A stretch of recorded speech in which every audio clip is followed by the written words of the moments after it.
উত্তরে মুখার্জি বাড়ি। আমার নাম মহসিন। রাত ঠিক 2:13। আমি তখন পুরনো সেই বাড়িটার সামনে দাঁড়িয়ে। গ্রামের সবাই এক নামে চেনে, মুখার্জি বাড়ি। কিন্তু কেউ এই নাম মুখে আনে না সন্ধ্যার পর, কারণ এই বাড়ির দরজা একবার খুললে সবাই ঢুকে, কিন্তু সবাই আর বেরোয় না। আমি একজন ইউটিউবার, ভূত প্রেত এসব আমি ভিউয়ের জন্যই খুঁজি। গ্রামের লোকেরা আমাকে আটকাতে চেয়েছিল।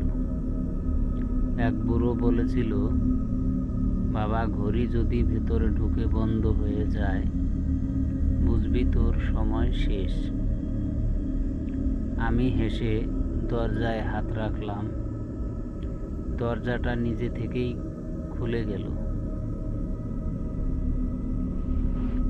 ভেতরে ঢুকেই একটা জিনিস চোখে পড়ল। ঘরের সব দেয়ালে আয়না, শত শত আয়না। কিন্তু অদ্ভুত ব্যাপার, কোনো আয়নাতেই আমার প্রতিবিম্ব নেই। হঠাৎ পিছন থেকে শব্দ, টুক টুক টুক। মনে হলো কেউ খালি পায়ে হাঁটছে। আমি ঘুরে তাকাতেই একটা ছোট্ট মেয়ে মাথা নিচু করে দাঁড়িয়ে, তার চুল মাটিতে লেগে আছে। আমি বললাম, তুমি কে? মেয়েটা খুব ধীরে মাথা তুলল।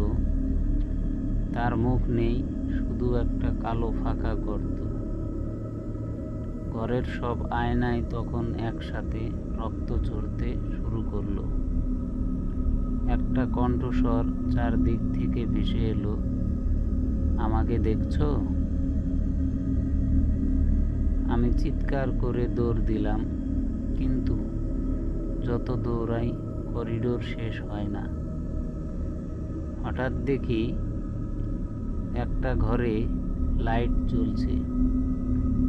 ভেতরে ঢুকে দেখি একটা পরিবার বসে আছে, খুব স্বাভাবিক। মা, বাবা আর সেই ছোট্ট মেয়েটা। মেয়েটা এবার হাসছে। মা বলল, তুমি অনেক দেরি করে ফেলছো। আমি বললাম, কিসের দেরি? বাবা ধীরে ধীরে উঠে দাঁড়ালো।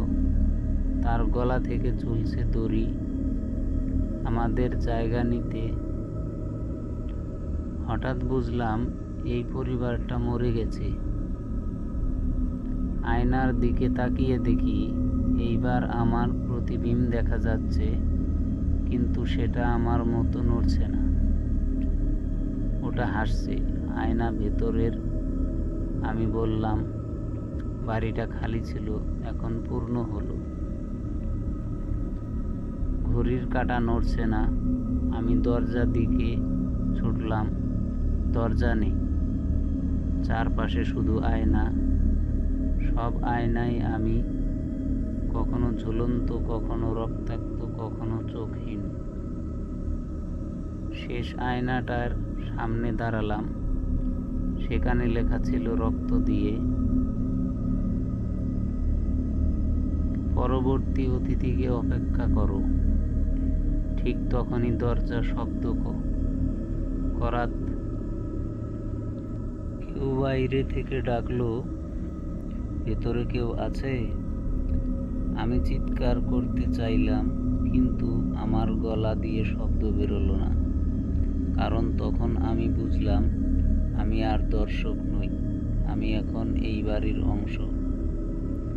যদি কোনো পরিত্যক্ত বাড়িতে ঢুকে দেখো আয়নায় তোমার প্রতিবিম্ব দেরিতে নড়ছে, তাহলে দৌড়াও, কারণ বাড়িটা নতুন কাউকে খুঁজে পেয়েছে।